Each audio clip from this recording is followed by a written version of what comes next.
Hey guys, welcome back to my YouTube channel. If you're new here, please welcome. So you guys, nyaya ndinaye kutanga inyaya Mai Chisamba.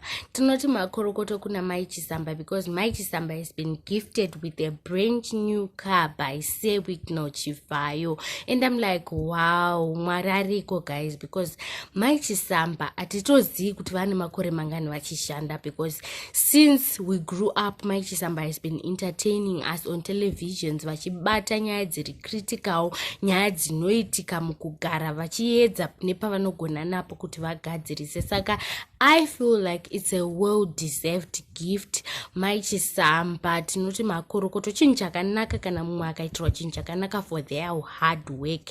This shows kuti hard work, it pays, sure, especially on Mai Chisamba and Charles Maibika. I've seen kuti hard work inobhadhara. It can take long, but still it will pay you off. And then toenda panyaya yedu yechitu. Nyaya yedu yechitu yakamira yakadai.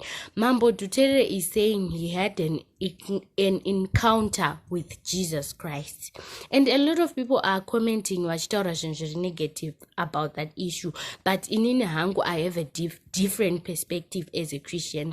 I really do understand kuti God can have an encounter with you. Mwari anokwanisa kutaura newe through dreams, through one-on-one. God can do anything. Isusu patinopa Mwari malimits paipatechikanganisa, ende Mwari anosarudza waanoda kuti ataure naye. Saka it's very possible, if he's saying that he had an encounter with Jesus Christ, it's very possible Mwari anenge akatotaura naye. Hatikwanisi kuvarambira because ndo vakaona Mwari. Like in the Bible, it's also there. We had Daniel akaita encounter. We had Abraham akaita encounter na Mwari. We have Anapo vakaita ma encounter, ma visions na Mwari. Saka it's very true guys. Inini also I don't like vanhu vanotamba nezvinhu zviri sensitive about vanhu vanotamba nezvinhu zva Mwari vachitaura zvinhu zviri negative pamusoro pezvinhu zva Mwari. Inini zvangu personally I don't like it. Comment down below guys. Handina Mambo Dutere, he had an encounter na Mwari na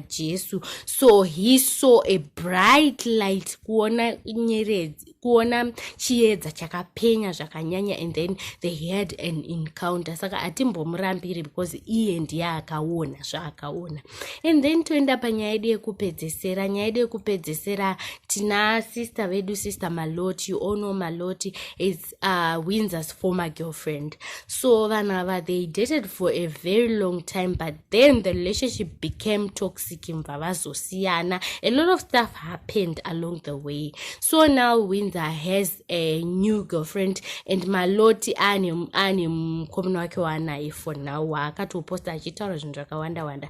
So Maloti went on kwa kurova girlfriend ya Windsor, and I'm like, Maloti anenge achiita sei? I want to show you guys a clip of that girl explaining what really happened, and I want you guys to comment down below what you think.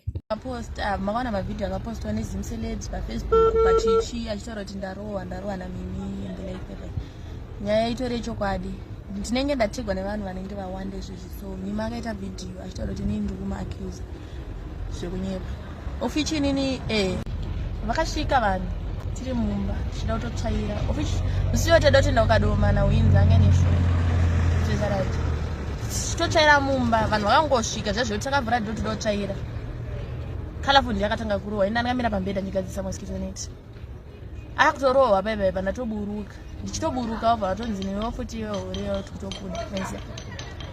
Pai mwana atorowa, mwana boga musora dislocate roko. Ndakutobata nditosimudzira munhu kokadaro. Mibva anoti kune vanhu vangati makachisiya rini? Makachisiya sei? Kana uri gangster. Hane munozvitaura here munozviita. Iri bo